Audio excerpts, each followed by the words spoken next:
Police की जांच गहराती गई।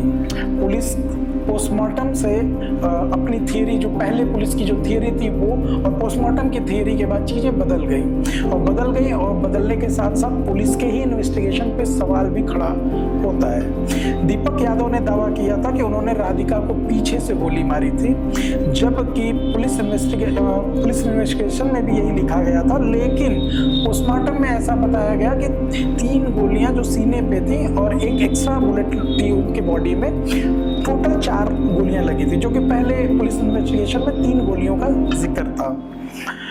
और यह असंगति पुलिस के यहाँ बड़ा सवाल बनती है। इसके अलावा राधिका ने कुछ समय पहले अपना सोशल मीडिया अकाउंट भी डिलीट किया था, संभवतः अपने पिता के दबाव के कारण, फिर अपनी ट्रेनिंग पे फोकस करने के लिए। तो में से कोई एक रीजन हो सकता है। राधिका के व्हाट्सएप चैट जो उनके कोच के साथ थे सामने आए हैं, और एक दुखद पहलू भी सामने आया है, जिसमें वो चैट में राधिका ने अपने कोच से खुल करके अपने घर पे लगे अपने ही प्रतिबंधों के खिलाफ बताती कि उससे वो परेशान है और साथ में अपनी जिंदगी को खुल करके जीना चाहती है, लेकिन परिवार के दबाव में ने उन्हें बांध कर रखा है।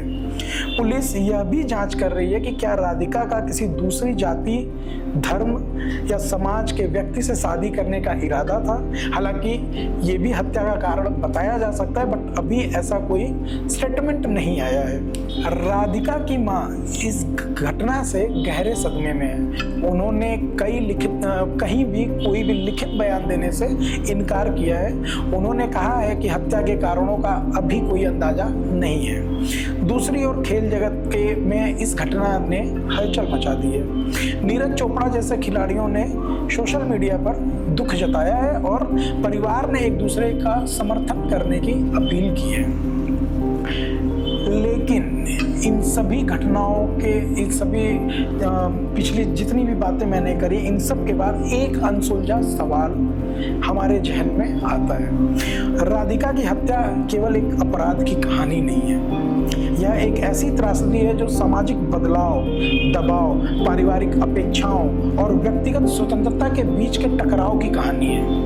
यह केवल एक सामाजिक दबाव था या फिर इसके पीछे कोई गहरी वजह थी, यह सवाल अभी भी अनसुलझा है। इसमें यह भी बताया गया था कि ये किसी अंतर जातीय या अंतर सामुदायिक प्रेम प्रसंग की भी कहानी है। हालांकि इस पे अभी भी कोई इन्वेस्टिगेशन के थ्रू कोई टिप्पणी नहीं आई है, तो हम इसे सच नहीं मानेंगे। पुलिस की जांच जारी है। इन सब मुद्दों के बाद मैं आपसे बस इतना ही कहना चाहूँगा। एक बड़े ही पुराने शायर थे, उनका शेर है कि अगर तुम मेरे दुखों में मेरे साथी नहीं हो सकते, कि अगर तुम मेरे दुखों में मेरे साथी नहीं हो सकते, तो मेरे घर के पहरेदार बनने की कोशिश ना करो। धन्यवाद।